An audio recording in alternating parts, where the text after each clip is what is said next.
Our school is going through some changes. We had a new security fence built this year. There are other changes coming, but change takes time. Change also takes planning. You are changing. Are you planning? As you grow from children into adults, your lives are becoming more and more complicated. You're making more decisions about the path of your life. I hope you're setting goals. What do you want your life to look like? Now, there's wishes, things that we hope for, but then there are goals.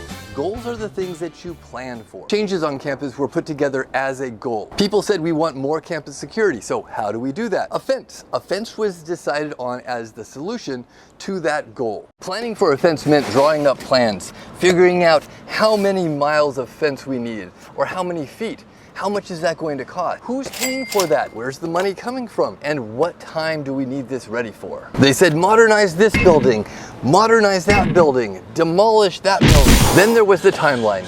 When can this happen? Are we going to have 300 people over 2 days working on this, putting it all together? Or were we going to have 2 people working on it over 6 months? To make this all come together, people needed an action plan. An action plan is a tool you use when taking on a big project. Having a big project with lots of steps can be overwhelming, and doing them all at once is probably not the best idea anyway. To accomplish an action plan, you lay out a list of steps of what need to be done, and then you make decisions on what needs to be done first, what needs to be done second, and so on. And by the end of it, you accomplish your goal because you had a plan. As you get older, projects tend to become more and more complicated. This is true in school, but also in life. When you get a project that's going to take more than a day to complete, you need to assess what needs to be done at the beginning. Let's say it's a research project on Egypt. You need to write a paper and include a visual aid. Some students would rush into it and say, I know Egypt has pyramids, I'm going to make a pyramid. They might spend 3 days cutting up cardboard and assembling something with the sides decorated with something that looks like hieroglyphics, kind of, maybe.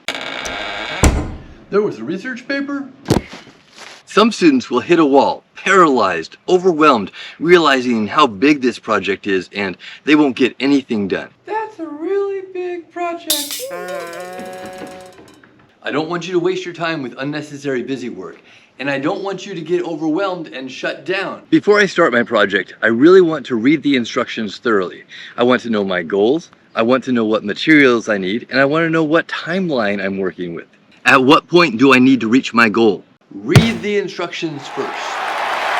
This is how I find out what materials I need and what needs to happen first. As you grow up and your world gets more complicated, you will have more tasks that you need to complete.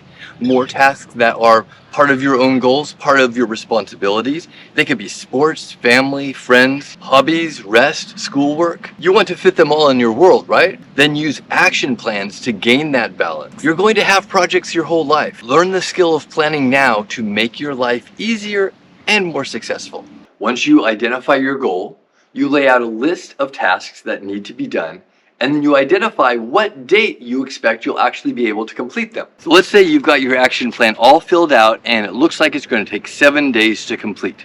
You have to ask yourself 2 questions. 1, do I have 7 days to work on it, or is it due sooner? And 2, do I have 7 days to actually work, or do I have other stuff going on? If your project is due sooner, you might need to spend more time each day on that task. If you have a 7-day project, but you have artistic swim practice 2 nights a week, gymnastics 1 night a week, and a camping trip that weekend, then you don't have time to do 7 days worth of work. You need to look for ways to get the work done. Maybe you're doing some work in the car on the way somewhere. Maybe instead of cardboard and hot glue, you use something you've used before so it doesn't take as long to complete. Using an action plan is part of growing up and learning to plan ahead. I hope you are setting goals for you, for your life. Have a good day, have a good project, have a good life. You can plan on it.